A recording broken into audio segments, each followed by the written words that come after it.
चौधरी गुलाम हुसैन साहब, आप ये बताइएगा, प्रेसिडेंट ट्रंप जब पाकिस्तान के हवाले से खुशखबरी दे रहा है, हमारे वजीर खजाना वहाँ से हमें ये सारी चीज़ बात बता रहे हैं कि एवरीथिंग इज़ जो हो रही है अमेरिका के साथ अच्छे की खबरें हैं, तो मतलब it's a very good development for Pakistan की इकोनॉमी के लिए। चाहिए साहब,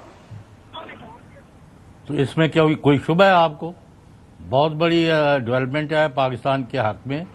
और जब सबसे बड़ी सुपर पावर जो है दुनिया में, हमारे नज़दीक तो एक ही सुपर पावर है, ऑलमाइटी अल्लाह, लेकिन दुनियादारी के हिसाब से अगर उसका प्रेसिडेंट जो है बरमला ये फरमा रहे हैं कि हम पाकिस्तान के साथ ये डील कर रहे हैं, वो कर रहे हैं, फ्रां उनको रहते देंगे, वो भी देंगे, और मिल के एक ट्रेड पार्टनरशिप जो है वो डेवलप की जा रही है beneficial to both the countries, तो ये तो बहुत बड़ी डेवलपमेंट है। आप खाबर साहब, जिसका जो बड़ा एलिमेंट है वो इंडिया के खिलाफ जो वो कर रहे हैं उसके ऊपर बात करेंगे जी, बिल्कुल हाँ, उसके साथ वो अलहदा से बात करेंगे। हसन यूब, अमेरिका की तरफ से बयान आने के बाद इंडिया के अंदर वो जो ना मरोड़ पहने जो सब सफे मातम बिछा हुआ है, सफे मातम बिछा हुआ है। उनको लोग जो है वो, अच्छा मोदी की किस्मत में जो है ना अब जलील रुस्वा होना है, अल्लाह जानता है। मैं यकीन करें इस बात पर मुझे जो है ना वो पक्का जो है वो कीदा हो चुका है कि कोई दिन नहीं गुजरता कि नरेंद्र मोदी जो है वो अपने ही मुल्क में, पहले दुनिया जलील करती रही है, अब उसके अपने लोग जलील कर रहे हैं। मैं सोशल मीडिया पर देख रहा हूं, सोशल मीडिया एक्टिविस्ट जितने हैं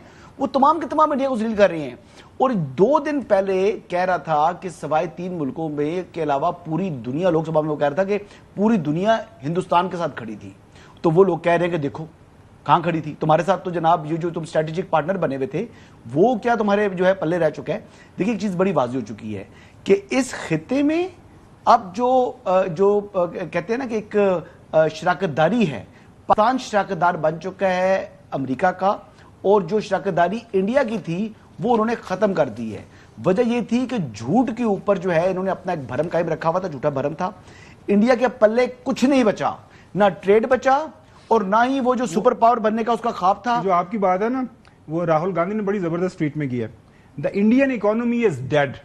सुने जी, मूडी किल्ड इट। हाँ, किल्ड इट।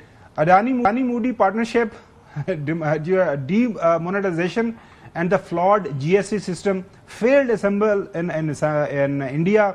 उनकी जो ASMEs हैं wiped out, farmers crushed. Moody has destroyed the future of India's youth because there are no jobs. जो आप बात कर रहे हैं बिल्कुल 100% दुरुस्त वही है कि वो उनके अब लीडर्स ऑपोजिशन भी यही दोहरा रहे हैं। फार्मर उनके खुदकुशियां कर रहे हैं और हंड्रेड्स में नंबर है और हर साल बढ़ता जा रहा है। और वहां पर जो गवर्नमेंट की तरफ से सब्सिडी रखी हुई थी, वो सब्सिडी के लिए भी उन्होंने एक ऐसा बेंचमार्क बना दिया जिसके बाद वहां का जो फार्मर है वो उसको वैसे ही कत्ल कर दिया है।